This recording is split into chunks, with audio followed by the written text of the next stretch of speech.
전 세계의 많은 남성들이 탈모로 고통받고 있습니다.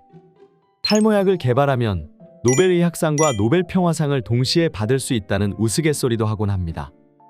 그런데 사실 탈모약은 이미 개발되어 많은 사람들이 복용하고 있는 중입니다. 이미 탈모약이 존재함에도 불구하고 이렇게 많은 사람들이 새로운 탈모약을 원하는 것은 기존의 탈모약에 심각한 부작용이라도 있는 걸까요?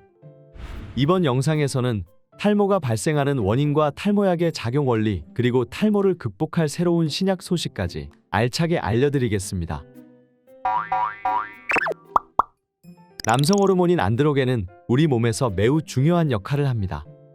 안드로겐은 아직 성별이 결정되지 않은 태아에게 작용하여 남성 생식기의 생성을 촉진하고 사춘기 남성에게는 음경과 음낭을 발달시킵니다. 사춘기가 지난 어른에게 안드로겐은 전립선의 기능을 유지하고 피지 분비를 증가하여 피부를 보호하는 역할을 합니다. 특히 안드로겐은 머리카락의 생성 주기를 조절하여 머리카락이 제때 생성되고 제때 탈락하도록 조절하여 일정한 숫자의 머리카락이 유지되도록 합니다. 이렇게 중요한 안드로겐은 그 자체로 존재하는 것이 아니라 5알파 환원 효소에 의해 DHT 호르몬으로 바뀐 상태로 존재하여 역할을 수행합니다. 이것은 마치 생쌀을 깎아내고 도정하여 흰밥을 만들어내는 과정과 유사합니다. 생쌀이 안드로겐이고 도정하고 깎아낸 흰밥이 DHT인 것이죠.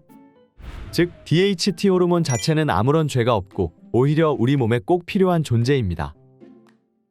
그런데 어떤 사람들은 DHT 호르몬에 대해서 과도하게 민감히 반응하기도 합니다.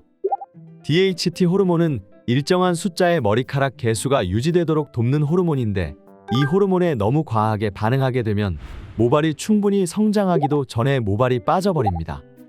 또한 굵고 힘있던 머리카락이 점차 가늘고 짧은 머리카락으로 변하면서 탈모가 시작됩니다.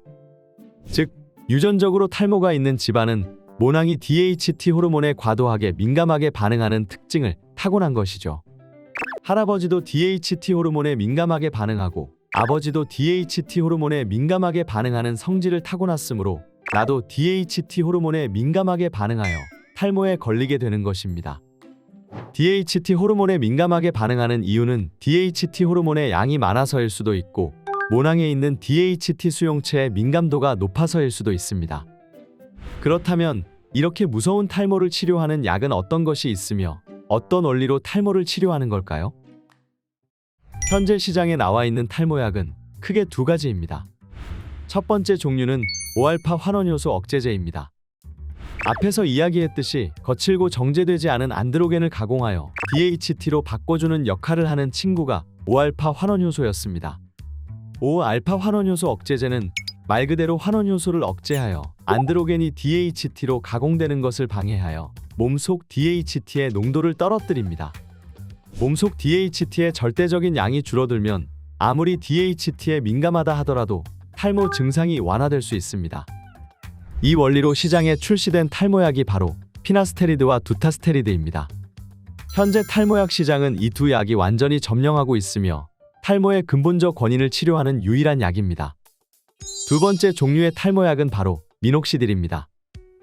미녹시딜은 혈관의 지름을 확장하는 작용을 하기 때문에 원래는 고혈압 치료제로 개발되었으나 두피에 있는 혈관도 함께 확장된다는 것이 우연히 밝혀져 탈모 치료제로 사용되게 되었습니다.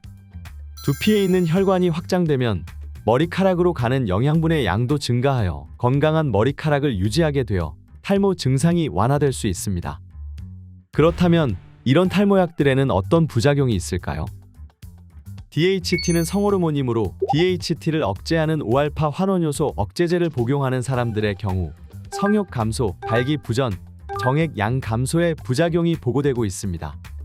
이미 탈모가 진행되고 있음에도 불구하고 많은 사람들이 탈모약을 먹기를 꺼려하는 이유가 이 부작용 때문입니다. 그러나 탈모약을 먹으면 정말 이러한 부작용들이 생길까요? 그렇지 않습니다.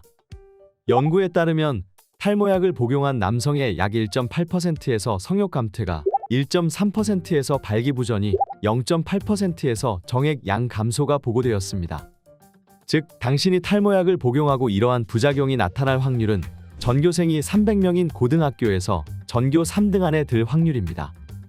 또한 이러한 부작용은 자신이 탈모약을 먹고 있다는 사실에서 오는 심리적인 위축감 때문에 일어나는 경우가 많습니다. 이것을 플라시보 효과의 반대말인 노시보 효과라고 합니다. 일어나지도 않을 1%의 확률과 벗겨진 머리 중에서 어느 쪽을 고르는 것이 현명한지는 명확해 보이지 않나요? 그럼에도 불구하고 많은 사람들은 부작용이 더 적은 탈모약을 원하고 심지어 이미 빠진 머리도 풍성하게 되돌리는 약을 원하고 있습니다.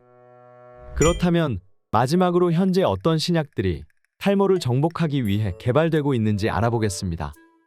먼저 중해제약의 JW0061이 개발 중입니다. 우리 두피에 있는 모유두 세포는 모낭세포에게 신호를 전달하여 모발을 성장하게 합니다. 여기서 발생하는 신호가 바로 WNT 신호입니다. 중해제약의 JW0061은 이 WNT 신호 경로를 활성화하여 모낭세포를 강제로 성장하고 증식하게 만들어서 머리카락이 자라게 합니다. 두 번째 신약은 종근당의 CKD843입니다. 이 약은 탈모가 발생하는 여러 가지 원인들 중 모낭에 염증이 발생해서 생기는 탈모를 막는 약입니다. 모낭 주변의 염증 반응을 억제하여 모낭의 손상을 줄이고 모발의 성장 환경을 개선하는 효과가 있습니다. 이렇게 남성형 탈모가 발생하는 원인과 치료약, 그리고 현재 개발 중인 신약까지 전부 알아보았습니다. 그러나 현재 개발 중인 신약들도 이미 빠진 머리카락을 새로 나게 만들지는 못하며 죽어버린 모낭세포를 다시 재생하는 방법은 없습니다. 특히 탈모의 근본적인 원인을 해결하는 약은 오히려 현재 널리 사용 중인 5알파 활원효소 억제제뿐입니다.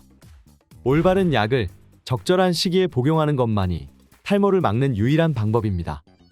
저는 다음 시간에 더 재미있고 흥미로운 생물학 내용으로 찾아오겠습니다. 감사합니다.